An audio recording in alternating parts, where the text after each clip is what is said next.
আল্লাহর বান্দা এক যুবক আল্লাহর ভয় নিয়ে নামাজ আদায় করে, আল্লাহর হুকুম মতো পর্দা করে, বিবাহ করে নাই, করে না, বয়স কেটে যাচ্ছে। একদিকে ছোট ভাই বিবাহ করেই ফেলেছে, বড় ভাই এখনো বিবাহ করতে পারে না। একদিন জিজ্ঞাসা করে, ভাই বিবাহ করো না কেন? বলে ভালো মেয়ে পাই না। ছোট ভাই মনে করলো ভালো মেয়ে মানে শিক্ষিতা, টাকাওয়ালা, সুন্দরী, রূপসী। একটা খোঁজ নিয়ে কয় পেয়ে গেছি। বলে এমন মেয়ে চাই না। কয় কেমন চাও? কয় আমি এমন একটা মেয়েকে বিবাহ করতে চাই যেই মেয়েটা আল্লাহর ভয় নিয়ে আমার ডান হাতটা ধইরা আমাকে জান্নাতের দিকে আগায় দিবে। ছোট ভাই বলে তোর কপালে এমন মেয়েও নাই, বিয়াও নাই। বড় ভাই ডাক দিয়া, আমার মালিকের উপরে ভরসা করে আছি, আমার মালিক আমার আমলের কান্নার বিনিময়ে আল্লাহ যদি দেন, আল্লাহর অভাব নাই, যদি কবুল হয়ে যায় সময়ও বেশি লাগবে না রে ভাই। কিছুদিনের মধ্যে খবর পেলেন পাশের এলাকার মধ্যে একজন আল্লাহর ওলি আসছেন, বুজুর্গ আহলুল্লাহ আউলিয়ায়ে কেরামদের একজন আল্লাহর ওলি। মসজিদে আইসা খিমা গাড়লেন আর এলাকার মানুষের দিয়ে বয়ান করে আর দোয়া নেয়। মানুষ পানি পরা নেয় আর হুজুরের হাতিয়া দেয়, দোয়া চায়। ওই আল্লাহর বান্দা খবর পাইয়া চলে গেল। একদিন ফজরের নামাজ গিয়া সে মসজিদে আদায় করলো। নামাজ আদায় করতে গিয়া হুজুরের কাছে গিয়া নির্জনে বসলো আর বলেন, হযরত আমি অমুক এলাকার এক গরিব সন্তান, বয়স কত এত, বিবাহ করেছ না কেন? বলে আমি এমন গুণের মেয়ে চাই, সে মেয়ে পাই না তো বিবাহ করি না। আমার মাওলার কাছে দোয়া করি আল্লাহ যেন একটা নেককারিনী বিবির ব্যবস্থা করেন, যে নেককারিনী বিবি আল্লাহর ভয় নিয়ে চলবে আর আমার ডান হাতটা ধরে ধরে জান্নাতের পথে আগায় দিবে। হুজুর আপনার কাছে আসছি, কোনো মেয়ে চাই না। আল্লাহ ওয়ালাদের দোয়া আল্লাহ ফেরত দিবেন না, কারণ আমার জবানের থেকে আপনাদের জবান পবিত্র, আমার হাতের থেকে আপনাদের হাত পবিত্র। আমরা গুনাহ করি, আপনারা গুনাহ কম করেন। একটু দোয়া করে দেন আল্লাহ যেন এমন গুণের একটা মেয়ের ব্যবস্থা করে দেয়। কথা চলতেছে হঠাৎ মসজিদের বাহির থেকে সালামের আওয়াজ, আসসালামু আলাইকুম ওয়া রাহমাতুল্লাহ। সালামটা কোনো পুরুষের কণ্ঠের না, একটা কচি মেয়ের কণ্ঠের সালামের আওয়াজ। হযরত সালামের জবাব নিলেন আর বললেন, কে হে তুমি মসজিদের বাইরে? আল্লাহর বান্দি মেয়েটা ডাক দিয়া কয়, হযরত আমি এই এলাকার গরিব একটা সন্তান, আমার বাবা দুনিয়ায় নাই, আমার আম্মা কষ্ট করে জীবন চালায়। তোমার বয়স কত এত, বিবাহ হলো নাকি? বলে না। কেন হয় না? বলে আমি জীবনে ভালো একটা ছেলে পাই না। কেমন ছেলে চাও? বলে এমন একটা ছেলেকে আমি স্বামী বানাতে চাই, আল্লাহর ভয় তাকওয়া যার অন্তরে থাকবে আর আমার ডান হাতটা ধরে জান্নাতের পথে আগায় দিবে। ছেলেও চাইছে যেটা, আল্লাহ মেয়েও মিলায় দিলেন, মেয়েও তাই চায়। ওই আল্লাহর বান্দি যখন দোয়া চাইল, হুজুর এমন একটা ছেলে যেন আল্লাহ মিলায়া দেয়। আল্লাহর ওলি বলে, মা তুমি যদি রাজি হও, একটা ছেলে তো আমার হাতে আছে। বলে আপনি যা বলবেন তাই মেনে নিব। এক পর্যায়ে বিবাহ হয়ে গেল। এবার দুজন মিলে সংসার শুরু করলো। যত কাজ করো না কেন, নামাজের আজান হলে সমস্ত কাজ বন্ধ করে নামাজে দাঁড়ায়। নামাজ পড়িয়া ভোর রাতেও নামাজ আদায় করে, তাহাজ্জুদ পড়ে যায় নামাজে বসে দুজনে দোয়া করে, কান্না করে। ও আল্লাহ, দুইজনে দুই দিক থেকে দোয়া করছিলাম, আল্লাহ তুমি জান্নাতি এক স্ত্রী মিলায়া দাও। জান্নাতি স্ত্রী দোয়া করছিল, জান্নাতি স্বামী মিলাও। ও আল্লাহ তুমি কবুল করেছো, এইবার আর একটা দোয়া করি, একটা নেককার সন্তান দাও, যেই সন্তানের দ্বারা আমাদের জীবন সুন্দর হবে, ধন্য হবে সুনামের মাধ্যমে। আল্লাহর কাছে কান্না করে, নামাজ পড়ে, দোয়া করে, আল্লাহ তাআলা নেককার সন্তান দিবেন। চোখের পানি কখনো বৃথা যাবে না। এরে মা বোনেরা, ও বাবাজিরা, সন্তান আল্লাহ দান করেছেন, ডাক্তার বানান, নামাজি কোরআন পড়নেওয়ালা ডাক্তার বানায় যান। ইঞ্জিনিয়ার বানাবেন, কোরআন পড়নেওয়ালা নামাজি ইঞ্জিনিয়ার বানায় যান। সন্তানটাকে প্রফেসর বানাবেন, চাকরিজীবী বানাবেন, কোরআন পড়নেওয়ালা নামাজি চাকরিজীবী বানায় যান। সন্তান নামাজ আদায় করবে, ডাক্তারি করবে, কোরআন পড়বে, মা বাবার জন্য দোয়া করবে। আল্লাহর বান্দা বান্দি দোয়া করা মাত্র একটা নেককার সন্তান চলে আসলো। ওই মা বাবা সন্তানটাকে সুন্দর করে নবীর আদর্শ অনুযায়ী লালন পালন করে বড় করলো। যুবক যখন পুরা যুবক বয়সে যখন উপনীত হলো, আল্লাহর বান্দা এখন ঘরে বসে থাকতে চায় না। ইমানের স্পিরিট এত বেশি, যেখানে জুলুম শোনে সেখানে দৌড়ায় গিয়া জুলুম বন্ধ করে, যেখানে অন্ধকার সেখানে গিয়ে আলো জ্বালায়। মিশরে দখল করেছে বেঈমানেরা, মিশর গেল, সেখানে কাফেলা নিয়া আন্দোলন শুরু করলো, সেখানে গিয়া সফল হয়ে গেল। এইভাবে জায়গায় জায়গায় গিয়া হামলা দেয়, আন্দোলন করে ইসলামের পক্ষে। এমন আন্দোলন আর এমন যুদ্ধ শুরু করলো, ইতিহাসের পাতায় তার নাম উঠে গেল। এমন কোন ইতিহাসবিদ তার নাম জানে না, এমন কেউ নাই। আমি বলবো যুবকেরা, ওই আল্লাহর বান্দা ওই মা বাবার পেটে আনছে, ওই বাবার ঔরসে এমন ছেলে, যেই ছেলেটা যুবক বয়সে সুনাম অর্জন করে ফেলেছে, ওই যুবকটার নামটা ইতিহাসের পাতায় তুমি পারলে গুগলে সার্চ দিলেও পেয়ে যাবা। ওই যুবক আর কেউ না, ওই যুবক হলো ইতিহাসের পৃষ্ঠার স্বর্ণ অক্ষরে লেখা তার নাম আল্লাহর বান্দা সালাহউদ্দিন আইয়ুবী রাহমাতুল্লাহি আলাইহি। গুগলে সার্চ দিয়ে তার ইতিহাসটা পড়ো। রহমতের নবী আমার, যাকে দেখলেই কলিজা ঠান্ডা হয়ে যায়, যাকে এক নজর দেখার জন্য গর্তের পিপিলিকা আল্লাহর কাছে আরজি পেশ করে, গর্তের সাপ অপেক্ষা করে এক নজর দেখবি রহমতের নবীকে। এরে নবীর উম্মতের দল, আজকে সেই নবীর উম্মত হইলা, এত সম্মান কিন্তু নিজের সম্মান নিজে ধরে রাখতে পারলা না। যদি সম্মান ধরে রাখতে পারতা, ভোটের আগের রাত্রে টাকা খাইয়া তুমি ভোট দিতে পারতা না। ভোটের আগের রাত্রে পায়খানা খাইছে যারা, এরাও জালেম, যারা টাকা খাওয়াইছে ওরাও জালেম। জালেম দিয়ে কোনোদিন দেশ শান্তি হবে না। শান্তির ঠিকানার নাম ইসলাম। শান্তির ঠিকানার নাম কি? দীনিয়াল ইসলাম দীনু মাওকাহু আরজু কুফরানান আফওয়ান ইনদাহু। ভাইরা আমার, রহমতের নবী কি 13 বছর দেখলো কে? আবু জাহাল, আবু জেহেল না, জাহলুন শব্দ, আবু জাহল 13টা বছর নবীর সাথে একত্রে এক দস্তারখানে খাইল। 13 বছর বয়ান শুনলো, চেহারা দেখলো, এরপরও কালেমা। হাতের মুষ্টিতে পাথর নিয়ে কয়, ভাতিজা যদি বলতে পারো আমার হাতের মুঠিতে কি আছে। নবী বলেন, আমি জানি না, তবে হাতের মুষ্টিতে যা আছো তোরা একটু আওয়াজ দে। সাথে সাথে পাথরগুলো কালিমার আওয়াজ দিল। আবু জাহাল পাথরগুলো মাটির মধ্যে ফেলে কয়, মুহাম্মদ তুমি কতদিন আগে জাদুকর হয়েছো আমি জানতে পারি নাই।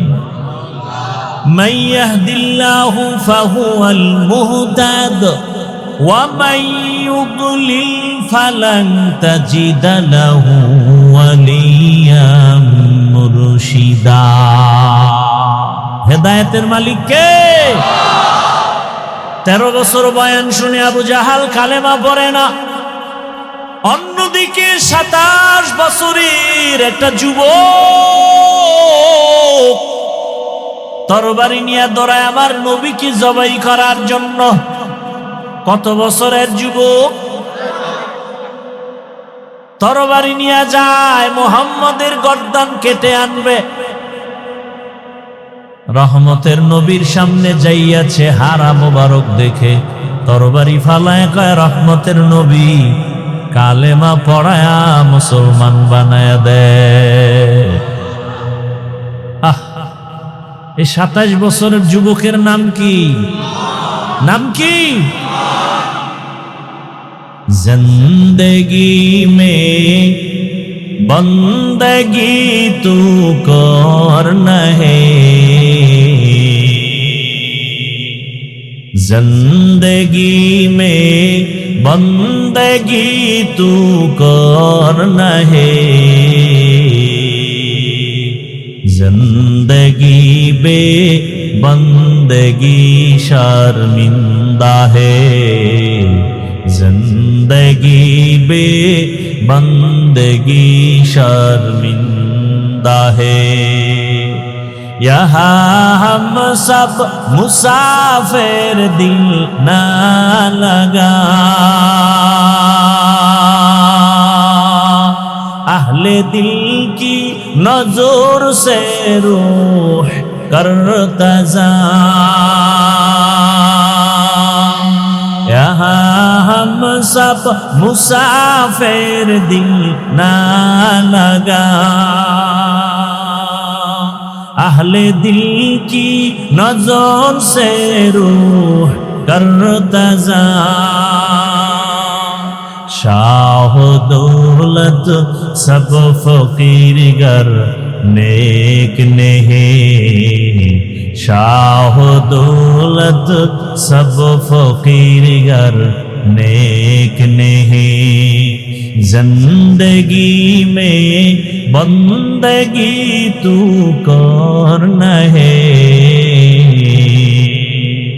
जिंदगी में बंदगी तू करना है, जिंदगी बे बंदगी शर्मिंदा है, जिंदगी बे बंदगी शर्मिंदा है, जिंदगी में बंदगी कुन बंदगी, बंदगी बे जिंदगी शर्मिंदगी।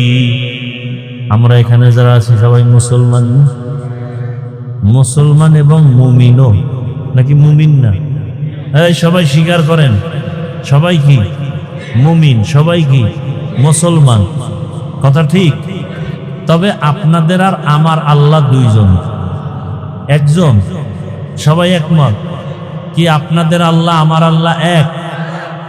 বুঝা শুনে বলছেন তো? খুব ভালো করে খেয়াল করেন। নবী, সবাই বলেন নবী, আপনার নবী আমার নবী, আপনার কোরআন আমার কোরআন, আপনাদের হাদিস আমার হাদিস, আপনাদের কালেমা আমার কালেমা, আপনাদের ধর্ম আমার ধর্ম, আপনার আশা দুনিয়াতে আমার আশাও, বিদায়বেলা কাফনের সংখ্যা আমারও 3টা আপনারও 3টা, মহিলাদের 5টা, ঠিক? শুধু কালার হবে আলাদা। আমাদের হুজুরদের কাফনের কালার হবে একরকম, আর আপনারা যারা হুজুর না তাদের কাফনের কালার হবে ভিন্ন। কালারও এক, কি কালার? কে কথা কয় না? আজকে কালার নিয়েও ঝগড়া আছে না নাই? কালার নিয়েও তর্ক। আফসোস, যারা তর্ক করে এদের মধ্যে কোরআনের জ্ঞান নাই, হাদিসের জ্ঞান নাই, টাটকা মূর্খ। এই ধর্ম নিয়ে যত তর্ক বিতর্ক শুধু মূর্খতার কারণ। আল্লাহ হেদায়াত দান করুন। আচ্ছা, কাফন এক, কালারও, কবরের সাইজ এক, জানাজার সিস্টেম এক। আপনাদের এলাকার কবর মনে হয় 1 হাত বড়, এক। কবরে রাখার পরে প্রশ্ন কতটা? আপনাদের প্রশ্ন একরকম, আমাদেরটা আর এক রকম। প্রশ্ন এক, কথা বলেন না কেন? বুঝেন, এই কথা বুঝেননি? এবার আমাকে জবাব দেন তো, আল্লাহ এক, নবী এক, কোরআন এক, কাবা এক। কাবা এক না আলাদা? কি আপনাদের কাবা আবার বড়ুরা আছে নাকি আলাদা? না, ঢাকাওয়ালারা আবার একটা নতুন কাবা বানাইছিল দোহার থানায়, ওখানে বহুত পাগল গিয়া ছাগল হয়ে গেছে। আল্লাহর ঘর বাইতুল্লাহকে কাবা তারা মানে না। কি আপনাদের কাবা কি এক? ধর্ম এক, কালেমা এক, কাবা এক, কাফন এক, কালার এক, কবর এক, প্রশ্ন এক, পোশাক আমাদের আলাদা কেন? ও জালেমের মুসলমান, পোশাক আলাদা কেন? হয়তো সবাই প্যান্ট শার্ট টাই পরি, কি? আর যদি মনে করেন না এটা মদিনার পোশাক না, তাহলে মদিনারটা পরেন।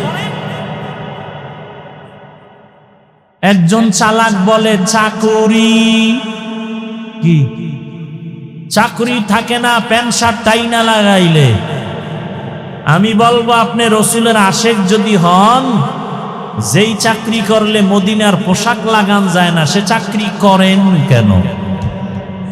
টাকার জন্য, খাওয়ার জন্য। রিজিক দেন কে? গর্তের পিপিলিকার খানা কে দেন? সমুদ্রের হাজারো মাছের খানা কে দেন? জঙ্গলের হাজারো প্রাণীর খানা কে দেন? উড়ন্ত পাখির পেট ভরে খানা কে দেন? বলুন, ওরা দামি না আমরা মানুষ দামি? তাহলে আল্লাহ আমাদের দিবেন না? তাহলে চাকরি না করলে খানা নাই, এটা তো মিথ্যা কথা। এরপরও আমি মেনে নিলাম 1 মিনিটের জন্য প্যান্ট শার্টটাই পরে চাকরি। মসজিদে কি চাকরি? সেখানে কেন মদিনার পোশাক নাই? ওয়াজের প্যান্ডেলে কেন মদিনার পোশাক নাই? আবার কিছু বেয়াদব বলে পোশাকের মধ্যেই কি ইসলাম? প্রশ্নটা আমাকে করো কেন, মদিনার রসুলকে করতে পারো না? বলে দাড়ির মধ্যেই কি ইসলাম? প্রশ্ন আমাকে কেন, মদিনার রসুলকে প্রশ্ন করো। যারা দাড়ি কাটে ছাটে, দোনো দলের গুনাহ সমান, কবিরা গুনাহ, মোনাজাত কবুল হবে না। এরা রসুলের দুশ্মন, রসুলের কলিজায় আঘাত করে। 24 ঘন্টার সেকেন্ডে সেকেন্ডে সেকেন্ডে অল টাইম কবিরা গুনাহ, কবিরা গুনাহ, কবিরা গুনাহ। আমি রসুলের আশেক, আমার অন্তরে কোনো সন্দেহ নাই, আমি পিওর আশেক, আমি রসুলের পিওর আশেক। আমি রসুলের মোহাব্বতে কথা বলছি, কোনো দলের পক্ষে, কোনো পীরের পক্ষে বলছি না। বরং রসুলের সুন্নতের আলোকে যে চলে না, সে আমার পীর হলেও দুশ্মন। রসুলের সুন্নতের লাইনে যে চলে না, সে আমার বাবা হলেও আমি তাকে পছন্দ করি না। এটাই তো রসুলের আশেকেরদের কথা। আর ভণ্ড ওরা বলবে আমরা রসুলকে মানি, কিন্তু দাড়ির হুকুমটা আপাতত মানি না। আমরা রসুলের আশেক বটে, তবে বিড়ির হুকুমটা এটা ছাড়তে পারি না। আমরা রসুলের আশেক ঠিক, তবে রসুলের পোশাকটা এখন পরতে পারি না। এরা আশেক দাবিদার ঠিক, তবে এরা ভণ্ড। এরা কি? তুকু যাও সুন্নতে আহমদ কুজা বা মোহাম্মদ কৈবুয়ত নিসবত তোরা। চিল্লিনার যুবক, কেমন একজন নবীর উম্মত আল্লাহ বানাইছে, যেই নবীকে দেখার জন্য আসমান কাঁদে, জমিন কাঁদে, পাহাড় কাঁদে, বাতাস কাঁদে। আল্লাহ দয়া করে সে নবীর উম্মত বানাইলেন। নবী যদি বলে আমার উম্মত হইয়া, বলো আমার হাদিয়া কি নিয়ে আসছো বলো। নবী যদি দেখে দাড়ি নাই, নবী বলবে সোহকান সোহকা, ভেগে যাও, আমি তোমার নবী না, তুমি আমার উম্মত না। আল্লাহ হেদায়েত দান করুন। আলিফ লাম মিম, ওয়াল্লাহু আ'লামু বিমুরাদিহি বিযালিক, যালিকাল কিতাবু লা রাইবা ফীহ। কোরআন এমন একটা কিতাব যার মধ্যে কোনো ভুল আছে। হুদাল লিল মুত্তাকিন, যারা আল্লাহকে ভয় করে, তাকওয়াওয়ালা, তাদেরকে করবে কোরআন হেদায়েত। নবীজি বলেন ইত্তাকিল মাহারিম তাকুন আ'বাদান নাস। আল্লাহর নিষিদ্ধ জিনিস থেকে নিজেকে বাঁচাও, তাহলেই তোমার মর্যাদা বেড়ে যাবে মানুষের কাছে, আল্লাহর আদালতে। আমার তেলাওয়াতকৃত আয়াত ও হাদিসের তর্জমা বললাম। হাদিসে আল্লাহর রাসূল বলেন আল্লাহর নিষিদ্ধ জিনিস থেকে নিজেকে বাঁচাও। মুখ দিছেন খাওয়ার জন্য, খাও, তার মানে মনে যা চায় খাও তা না, সীমাবদ্ধতা আছে। আল্লাহ যা নিষেধ করছেন তা খাওয়া যাবে না। চক্ষু দিছেন দেখার জন্য দেখো, কিন্তু যা মনে চায় তাই দেখা যাবে না। আল্লাহ যা দেখতে বলেছেন তা দেখবা, যা নিষেধ করেছেন তার থেকে নিজেকে বাঁচায় রাখবা। চোখ দিয়া তুমি আল্লাহর ঘর কাবা দেখো সওয়াব, আল্লাহর ঘর বাইতুল্লাহ দেখো সওয়াব, মা বাবার চেহারাটা তাকায় তাকায় দেখো সওয়াব, আল্লাহর কোরআন তাকায় দেখো সওয়াব, আল্লাহর নবীর ওয়ারিস ওয়ারাসাতুল আম্বিয়া উলামায়ে কেরাম আহলে হক তাকায় দেখো সওয়াব। কিন্তু ওই চক্ষু দিয়া তুমি আজ মোবাইলটা হাতে নিয়ে গুনাহ তাকায় তাকায় দেখো, আর সারা রাত কাটায় দিলা। ফজর নাই, জোহর নাই, আসর নাই, মাগরিব এশার নামাজের খবর নাই। আজান শুনিয়াও বান্দা নামাজে যাও না, মোবাইলে 1 ঘন্টা 2 ঘন্টা 3 ঘন্টা সময় দিলা। 20 মিনিট সময় দিয়া ফজরের 4 রাকাত নামাজ পড়তে পারো না। মোবাইলে সময় দেয় কি 5 মিনিট, ঘন্টাকে ঘন্টা, ঘন্টাকে আনলিমিটেড। অথচ ফজরের নামাজ আদায় করতে 20 মিনিটের বেশি লাগবে না, জোহরের নামাজ আদায় করতে 20 মিনিটের বেশি লাগে না, আসরের নামাজ আদায় করতে সর্বোচ্চ 20 মিনিটের বেশির প্রয়োজন হয় না, মাগরিবের নামাজ আদায়ের জন্য 20 মিনিটের বেশি প্রয়োজন হয় না, এশার নামাজ আদায়ের জন্য 20 মিনিটের বেশি প্রয়োজন হয় না। অথচ বান্দা মোবাইলে ঘন্টাকে ঘন্টা সময় দিয়া চোখের গুনাহ করে, হাতের গুনাহ করে, জবানের গুনাহ করে। 20 মিনিট সময় দিয়া ফজরের নামাজে বান্দা হাজির হতে পারে না। একটুখানি নেকের তরে রোজ হাসরের মাঠেতে বাবা ঘুরবে ছেলের পিছে, ছেলে বাবার আগেতে। আহাতে মন কঠিন দিনেতে নামাজ তোমায় ভুলবে না, ঠিক মতো পড়িলে নামাজ জান্নাত তোমার ঠিকানা। ঘুমের চেয়ে নামাজ ভালো, আর তুমি ঘুমাইও না, ঠিক মতো পড়িলে নামাজ জান্নাত তোমার ঠিকানা। আমার প্রাণের ভাই বোনেরা জলদি করে উঠে যাও, ওযু করে তাড়াতাড়ি নামাজ পড়তে লেগে যাও।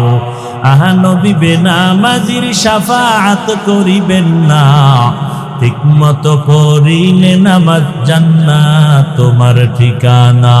ঘুমের চেয়ে নামাজ ভালো, আর তুমি ঘুমাইও না, ঠিক মতো পড়িলে নামাজ জান্নাত তোমার ঠিকানা।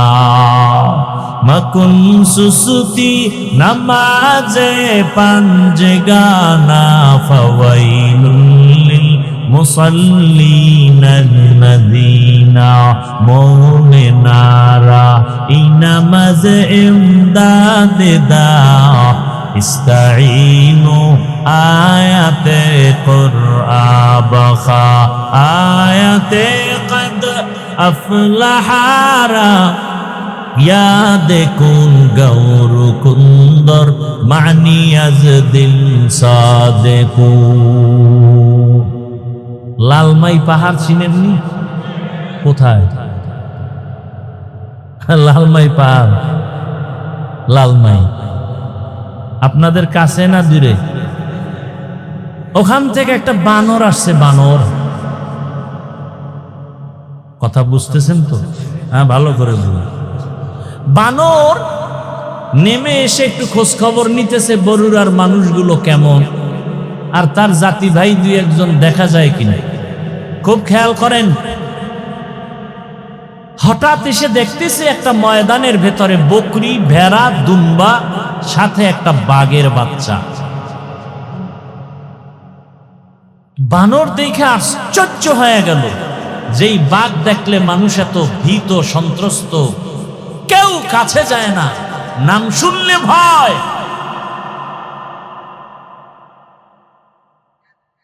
সেই বাঘ, বকরি, ভেড়া, দুম্বা একত্রে চলে বাঘের বাচ্চা সহ। দৌড়ে গিয়া বাঘের কানের কাছে মুখ লাগায়, বন্ধু এদিকে আসো। তোমার সাথে একটা জরুরি পরামর্শ আছে। পালের থেকে ছুটাইয়া বাঘের বাচ্চাটাকে নিয়ে গেল জঙ্গলের ভেতরে একটা কূপের কাছাকাছি। বলে তুমি কি? বলে আমি কি? আমি পশু। বলে তুমি কি তোমার মায়ের কথা ভুলে গেছো? বলে হ্যাঁ, ভুলে গেছি। তুমি তো আসলে ওদের সাথে থাকার না, তুমি তো পুরা জঙ্গলের বাচ্চা। বলে তাই নাকি? বলে হ্যাঁ। বলে কেমনে? আসো। কূপের কিনারায় নিয়ে বলে তুমি কূপের দিকে তাকাও, পানি দেখো? বলে হ্যাঁ। পানি আয়নার মতো? বলে হ্যাঁ। দেখো তো কি দেখা যায়? দেখা ও চমকে উঠছে, মায়ের কথা মনে পড়ে গেছে। আমি তো বাপ। বলে তুমি তো বকরির সাথে একত্রে থাকার কথা না? বলে আমার মা মরে যাওয়ার পরে আমি একা হয়ে গেছি, কোথায় যাব? ঘুরতে ঘুরতেই পালে ঢুকে পড়েছে।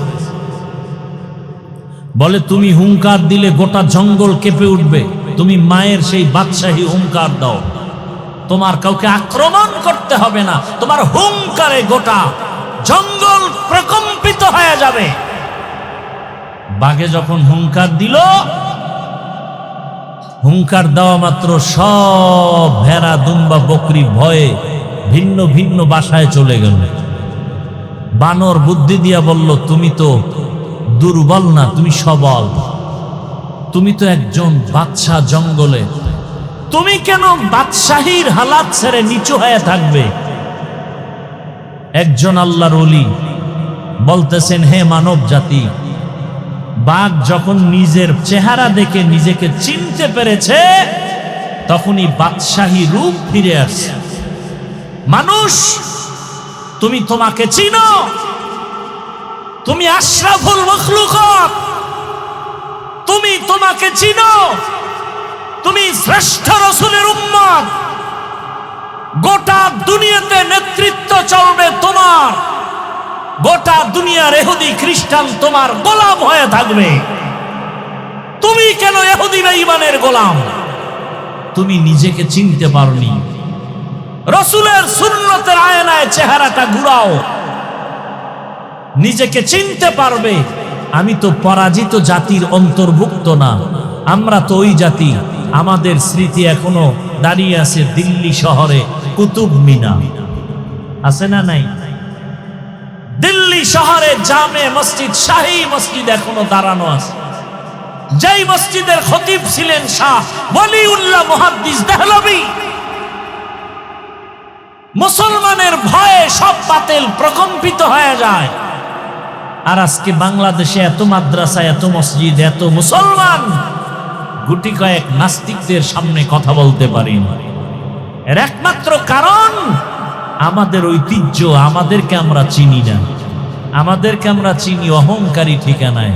আমি বড় হুজুর, আমি বড় মুফতি, বড় মাওলানা, আর কোনো মাওলানার দাম নাই, আর কোনো মুফতির দাম নাই।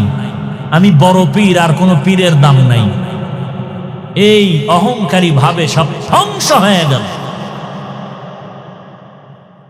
মুসলমান এখনো যদি এক হয়, চোখের দিয়ে তাকিয়ে কথা বলার কোনো বাতিল নাস্তিকের সাহস নেই।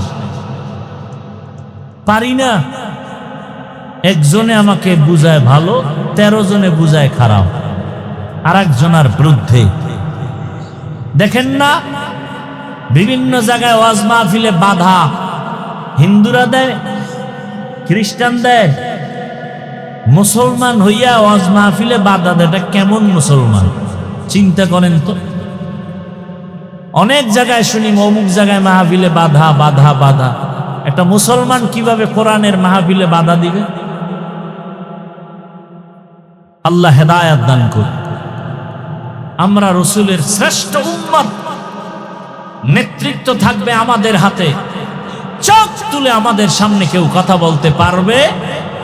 আমার গর্ব, আমি রাসূলের আদর্শের টুপি মাথায় দিয়েছি। আমার গর্ব, আমি রাসূলের আদর্শের দাড়ি রেখেছি, পোশাক পরেছি। এ কারণে আমরা আগেও যেমন বাদশা ছিলাম, এখনো কি? কথা বলেন না কেন? আগের এমপি সাহেবও টেলিফোন করে দোয়া চাইতো, এখনের এমপিও টেলিফোন করে দোয়া চায়। টাকার কারণে? হ্যাঁ, আর আপনি টাকা খাইয়া ভোট দিছেন, আপনার কোনো বেল নেই, শেষ ওই রাত্রেই। এবার আপনার মাইয়া ফোলা নিয়া চিন্তাই হচ্ছে, গুম খুন হচ্ছে। আপনি চেঁচামেচি করলে বলবে খবরদার আওয়াজ দিবি না, তোরে খাইয়া ফেলামু। ভোটের আগের রাত্রে 500 টাকায় তোর 14 গোষ্ঠী কিনে ফেলছি না, আওয়াজ দিবি না। আর আমরা যারা রসুলের আদর্শ নিয়ে আছি, আগেও বাদশার মতো এখনো কি কোন মায়ের সন্তান চোখের সামনে তাকায় কথা বলার সাহস নাই, এতটুকু শক্তি আর হিম্মত অন্তরে এখনো আছে আলহামদুলিল্লাহ। যত চান্দু পিছনে পিছনে যাই বলো, সামনে দাঁড়িয়ে কথা বলার সাহস কোনো বেয়াদবের নাই। আমাদের শক্তি টাকা নয়, ক্ষমতা নয়, একমাত্র রসুলের আদর্শ, রসুলের সুন্নত। কিন্তু কই সে রসুলের সুন্নত? টুপি কই, দাড়ি কই, তসবি কই, পাগড়ি কই? রসুলের পাগড়ি, রসুলের সুন্নতের টুপি আমরা না পরলে কে পরবে? রসুলের সুন্নতের পাগড়ি আমরা না বাঁধলে কারা বাঁধবে? হিন্দুরা। এটা দিয়ে দিছে পীর সাহেবদের, তাবলিগওয়ালাদেরকে, চরমনাইওয়ালাদেরকে, উজানিওয়ালাদেরকে। আপনাদের পাগড়ি লাগবে না, রসুলের দাইমি সুন্নত পাগড়ি, সর্বাবস্থায় পাগড়ি, আর সে পাগড়ি নেই। আল্লাহ হেদায়াত দান করুন। ইত্তাকিল মাহারিম তাকুন আবাদান নাস।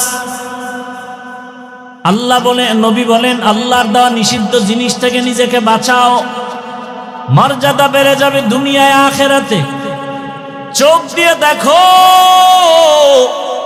মা বাবার চেহারা দেখো সওয়াব, আল্লাহর কোরআন দেখো সওয়াব, আলেম দেখো সওয়াব, বাইতুল্লাহ দেখবা সওয়াব। যত দেখবা বাইতুল্লাহ দিয়ে তাকায় থাকবা, অনবরত সওয়াব আর সওয়াব। কারণ এটা আল্লাহর কুদরতের রহমতের সেন্টার। ইন্না আউয়ালা বাইতি উযিআ লিন-নাস লাল্লাযী বিবাক্কাতা মুবারাকাও ওয়া হুদা, মুবারাকাও ওয়া হুদাল লিল আলামিন।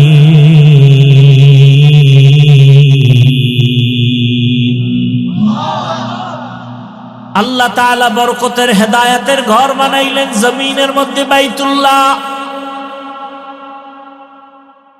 আর দুনিয়ার মানুষের হেদায়েতের জন্য দিলেন আমার আল্লাহ কোরআন। শাহরু রমাদান আল্লাযী উনজিলা ফীহিল কুরআন হুদাল লিন-নাস ওয়া বায়্যিনাতিন মিনাল হুদা ওয়াল ফুরকান। দুনিয়ার মানুষের হেদায়েতের জন্য রমজান মাসে আল্লাহ কোরআন অবতীর্ণ করলেন। আর তেলাওয়াতকৃত আয়াতের শুরুতে আল্লাহ বলেন হুদাল লিল মুত্তাকিন, যারা আল্লাহকে ভয় করবে তাদের জন্য কোরআন হেদায়াত। ওমরের মতো বান্দা 27 বছর বয়সে রসুলের কাছে গিয়ে কালেমা পড়ে এত দামি হয়ে গেছেন, এখন ওমর যে রাস্তা দিয়ে হাঁটে, শয়তান ওই রাস্তায় হাঁটে না। যুবক মদের বোতল নিয়ে হাঁটতেছে, ওমরের দেখে ভয় পেয়ে গেছে, ফালাইতেও পারে না। ওমর কাছে আসছে, যুবক মনে মনে তওবা করছে, আর মদ পান করবে না। ওমর বোতলটা নেওয়া মাত্রই দেখে এক ফোঁটা মদও নাই, পুরা বোতলটাই দুধে ভরা। কাদেরে কুদরতু দারি বরকামাল, আন্তা রব্বি আন্তা হাসবি যুল জালাল, তুহি কাদের জলিলুল্লাহ জাহাদার, বহর হালে তুহি মেরা নেগাহদার। আল্লাহর ভয় যাদের অন্তরে আছে তাদের জন্যই কোরআন হেদায়াত, তারাই পাবে সফল জান্নাত। আমি প্রায় সময় ঘটনাটা বলবো না, মোবাইলের তারিখ পড়ে গেছে, টাইম হয়ে গেছে না, মিস কলের টাইম দেওয়া আছে না, এখন আর বয়ান শোনা যায়? সুলতান সালাউদ্দিন আইয়ুবীর ইতিহাস পড়ো।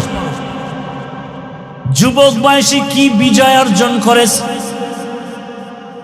আমরা সুলতান সালাহউদ্দিন আইয়ুবী হতে পারবো না, তবে তার অনুসরণে চলতে পারবো। যেমন এই জমিনের মধ্যে ওসমান হাদির ইতিহাস কে না জানে, ডাক্তার জাকির নায়েকের এত সুনাম, টাকার গরমে না, ক্ষমতার গরমে না, নবীজির আদর্শের এত পাওয়ার। আর আমার দেশে তাসলিমা নাসরিন ডাক্তার হইয়াও এমন কপাল পুরুষে মরিয়া গেল, লাশে জমিনে আসার সম্ভাবনা নাই। ও পর্দার আড়ালের মা বোনেরা, বৃদ্ধ বাবাজিরা, যুবক বাবারা, আল্লাহর কাছে তওবা করো, নবীজির আদর্শের মালা গালায় লাগাও। ডাক্তার হলেও যেন তোমার আদর্শ নষ্ট না হয়, ইঞ্জিনিয়ার হলেও যেন নামাজ নষ্ট না হয়। মনটাকে বুঝাও, আমার মতো তোমার মতো যুবক যদি রাস্তায় গাড়ি চালায় নামাজ পড়ে, আমি পারবো না কেন? জীবনে তো মনের আশা পূরণ করতে গিয়া গুনাহ কম করো নাই, মনে চাইছে দাড়ি রাখবা না, রাখো নাই, নামাজ পড়বা না, পড়ো নাই, পর্দা করবা না, করো নাই, পার্কে যাবা, দৌড়ায় গেছো, বেপর্দায় নাচ গানে আড্ডা দিবা, আড্ডা দিয়েছো। এখন তওবা করো, মনে মনে আমার আল্লাহকে ডাকো আর বলো, হে মালিক, জীবনে গুনাহ কম করি নাই। ও আল্লাহ, আমার গুনার খবর আমার মা বাবা ভাই বোনেরা কেউ জানে না রে আল্লাহ, আপনি জানেন। এত গরম সইতে পারি না গুনার কারণে, যে জাহান্নামের আগুনের গরম কেমনে সহ্য করবা। ও গুনাহগার বেনামাজি বাবারা, ও দাড়ি কাটনেওয়ালা বাবারা, বেপরদায় চলনেওয়ালারা, দুনিয়ার গরম সহ্য করা যায় না। এই গরম থেকে কত হাজার গুণ তাপ হবে জাহান্নামের আগুনের গরম, সূর্যের গরম। গুনাহগার হয়ে কবরে গেলে, হাসরে দাঁড়ালে কি উপায় হবে রে বাবা? আল্লাহর কোরআনটা মিথ্যা মনে করিও না, নবীর আদর্শ মিথ্যা মনে করিও না। তওবা করো, জীবনে আর দাড়ি কাটবা না, নামাজ ছাড়বা না, বেপরদায় চলবা না। মা বাবার দোয়া নিয়া, শিক্ষকের দোয়া নিয়া, ওলামায়ে কেরামের দোয়া পরামর্শ নিয়া, নবীর আদর্শ মেনে, নবীর মুহাব্বতে জীবনটা চালাইবা, সুন্নাত অনুযায়ী চলবা। ও যুবক বাবা, কয়দিন আর যৌবনের বাহাদুরি করবা, মরণের খবর হয়ে গেলে আর বাঁচার উপায় নাই। এই গত রোজার ঈদে কত লাশ আর লাশ দেখলাম, বাস পানির মধ্যে চলে গেল, কত লাশ পড়ে গেল, পানির ভেতরে গাড়ির লাশ, আগুনে পুড়িয়া কত মানুষ মরে গেল। এমন কোনো দিন নেই যে মানুষের, যুবকের মরণের খবর নাই। ঘুমের বিছানায় লাশ, মরিয়া গেলে তোমাকে আর কেউ স্মরণ করবে না রে বাবা। আজকে যার পেছনে দৌড়াও, কেউ তোমার আমার আপন না, একমাত্র তোমার আমার আপন আল্লাহ আর নবীর আদর্শ সুন্নত। এই সুন্নতের মালা গলায় লাগাইয়া তওবা করো, আর দাড়ি কাটবা না, নামাজ ছাড়বা না, বেপরদায় চলবা না। মা বোনেরাও তওবা করেন আর বেপরদায় চলবেন না, স্বামীর মাল খেয়ানত করবেন না, মোবাইলে সময় নষ্ট করবেন না। মা বাবার দোয়া নিয়ে সন্তানটাকে আদর্শ সন্তান বানাবেন, 5 ওয়াক্ত নামাজ পড়বেন, পর্দা রক্ষা করে চলবেন। বৃদ্ধ বাবাজিরাও তওবা করেন আর গুনাহ করবেন না, নামাজ ছাড়বেন না, সন্তানটাকে আদর্শ সন্তান বানাবেন। তওবা করার মতো যদি অন্তরে নিয়ত হয়, দুটো হাত আমার আল্লাহকে দেখায় দেই, আয় আল্লাহ হাতগুলো কবুল করে নেন, তওবা কবুল করে নেন। তওবার উপরে মজবুত হইয়া চলার মতো তৌফিক আমাদের দান করেন, আমিন। আলহামদুলিল্লাহি রাব্বিল আলামিন, ওয়াসসালাতু ওয়াসসালামু আলা সাইয়্যিদিল আমবিয়া ওয়াল মুরসালিন ওয়া আলা আলিহি ওয়া আসহাবিহি আজমাইন, ইয়া আরহামার রাহিমিন, ইয়া আরহামার রাহিমিন, ইয়া আরহামার রাহিমিন। রব্বিরহামহুমা কামা রব্বায়ানি সগীরা।